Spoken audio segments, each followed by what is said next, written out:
this is my crime with people who just won't press record. Like, just do it. Bottom line is, like, nobody's going to watch your first few videos anyway. Like, what are you afraid of? Nobody's going to see it. Just post. And so many people are like trying to get over that hurdle. They'll say, oh, I don't know how to find it in myself just to press record. I don't know what I'm going to say. I don't know what I'm going to talk about. Screw all that. Nobody's going to watch you at first. Hardly nobody's watching this channel. The other day, I watched a video by Rob the Maritimer, and it really made me stop and think about my YouTube journey. Now, if you've been watching my channel, you already know this isn't my first channel. This is like my 7th channel. I had 2 channels monetized before, so I'm not starting from scratch. And one thing I could tell you is that this latest YouTube venture of mine has definitely humbled me. When I first started this channel, I thought I had a good idea of what works. You know, they teach you stay consistent, work on your thumbnails, try different titles, flood the zone with videos, and eventually YouTube is going to start sending views and subscribers. Boy, was I wrong about that. I quickly found out that YouTube has changed so much since I monetized that channel in 2020.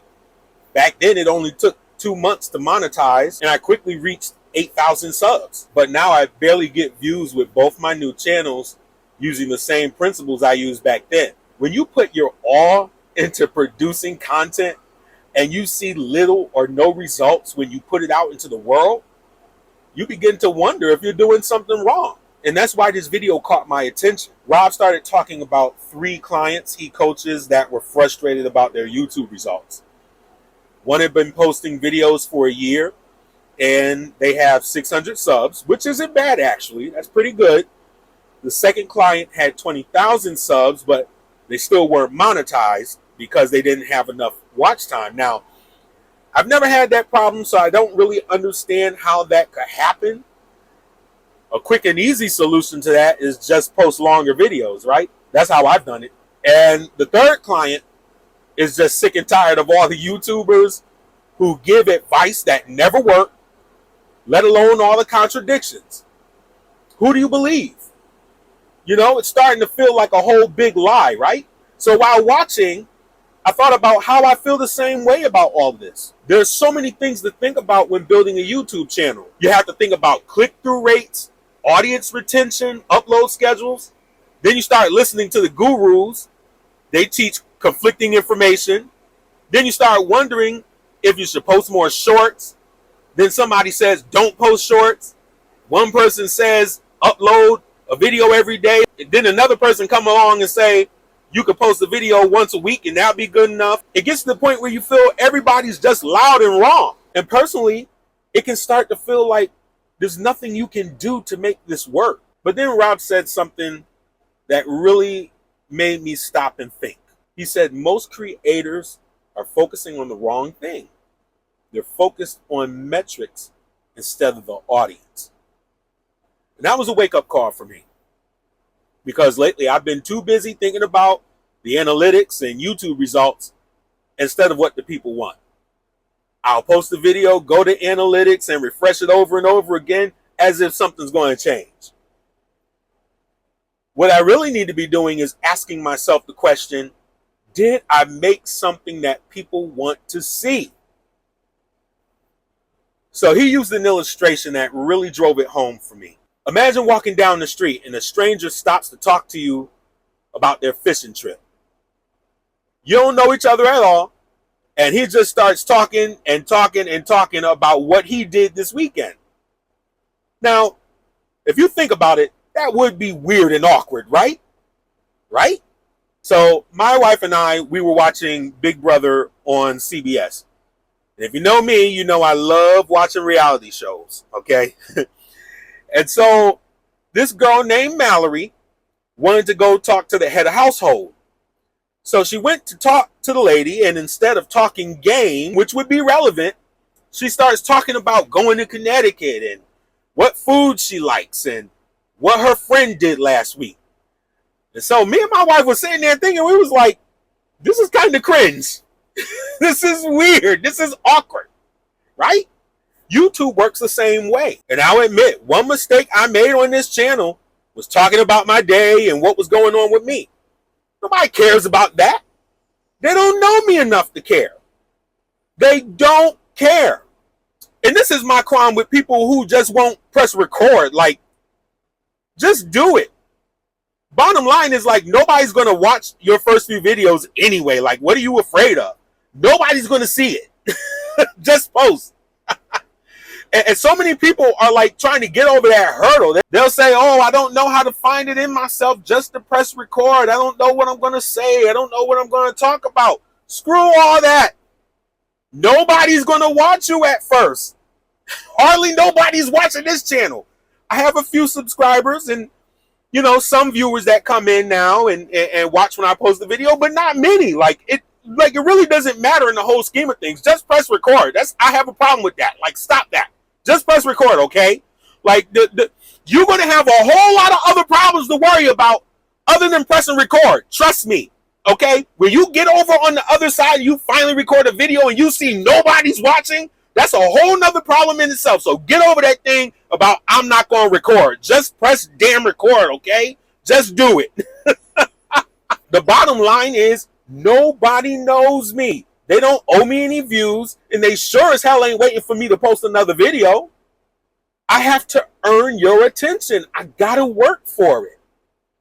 And clearly, uploading ain't enough. Now it used to be, but not anymore. Let me tell you, when I started that channel in 2020, I uploaded every day. I uploaded every day and was monetized quickly. I was getting views quickly. Now you upload every day, you get no views. Something has shifted in YouTube. So the old stuff don't work anymore. It really doesn't. Like, you could just upload and upload and upload and it still don't work. That used to work 5 years ago. It doesn't work now. So now you have to think about it this way. Every video you upload has to answer a question. It has to solve a problem. It has to spark curiosity or make somebody feel something. If you don't do these things, the people aren't going to click through and watch. That's the bottom line. Now, another thing that Rob said that's really stood out to me was that topic matters more than anything else. Not the camera or microphone, not the retention editing that everybody's talking about, not even the thumbnail. Listen, I've seen some thumbnails that are only a screenshot and it get more views on the video than fancy thumbnails. Bottom line is, if people aren't searching and looking for what you're teaching or talking about, that all that other stuff goes out the window. It doesn't matter. And that made me think about my own videos. Maybe instead of worrying about the thumbnail, maybe I should search myself and ask, would I watch this video? What am I watching right now? What videos and creators are keeping me watching all the way to the end? Those are hard questions to ask yourself, for real. But you got to ask them. Rob also talked about patience. And that's what I really need to hear the most, because I'm having trouble right now. I'm doing a lot of work and it seems not to be paying off right now. So I have to learn how to be patient with myself. So he shared about how it took him a long time to grow his own YouTube channel. He posted like 7 videos in his first month. He only got 3 subs. So he quit. Then he came back. Then he quit again. Right? Sort of like my story, you know?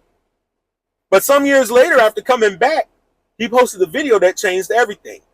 He didn't discover some secret hack or learn how to flip some kind of secret switch in YouTube Studio.